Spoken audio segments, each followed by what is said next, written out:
We're kind of enchanted by a mystique, a sort of Hollywood picture of an intellectual. That film, A Beautiful Mind, is a perfect example. You have this mathematician he's a genius. He sees things no one else can see. He's in a class apart. He's not like you and me. And I think that that's a distortion of what an intellectual really is. Whereas the real thing is something more extraordinary, but also more available to us.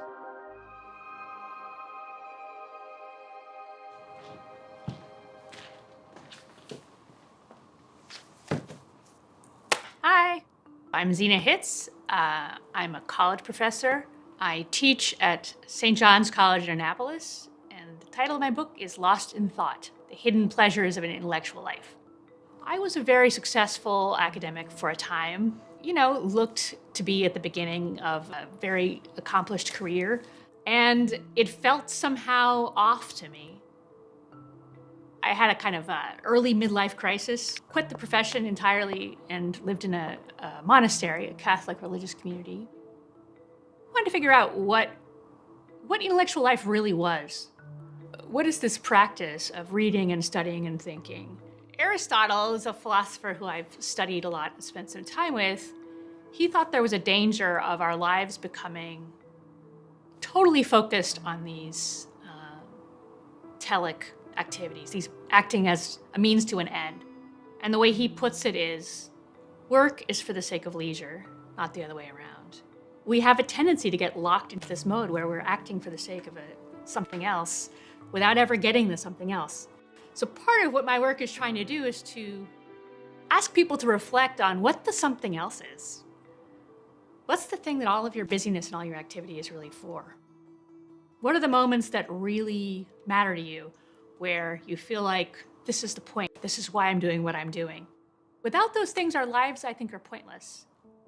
What interests me is an intellectual life that's not acquisitive, that's not trying to get anything else, but just wants to be doing what it's doing. It looks like things that are really pretty ordinary to most of us: reading, thinking, speculating about people's motivations and what makes people tick, bird watching, walking in nature. It's something that belongs to you in a certain way that's private. It's a part of yourself that really, in principle, no one has access to. Someone like Albert Einstein, who has that huge profile, who has the mystique of the genius, who has the puffy hair. But if you think of him as a young man in his late 20s with a wife and a kid and no job because he's too weird and he's too disrespectful of authority. He can't get work. And he has this job in a patent office. He's a bureaucrat. And he thinks about things. He looks at the clock tower. He looks at trains going by, and he starts to really have insights into the way the world is. And he calls, in a letter he writes later in life, he calls the patent office the worldly cloister where he hatched all his most beautiful ideas. And it's where he wrote these 3 1905 papers, which totally transformative for physics.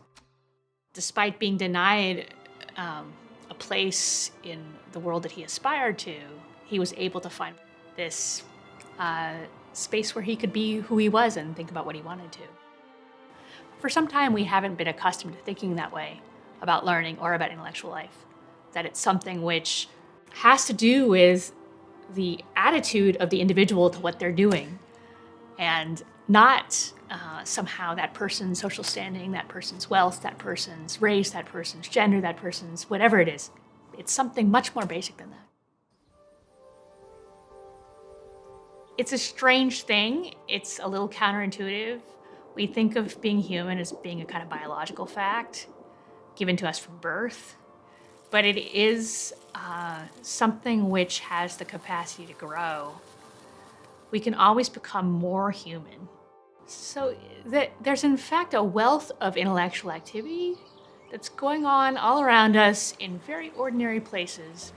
It's something you have regardless of what other people think of you. You have a kind of a freedom and a depth to yourself and resources within yourself that that no one can touch. Get smarter faster with new videos every week from the world's biggest thinkers.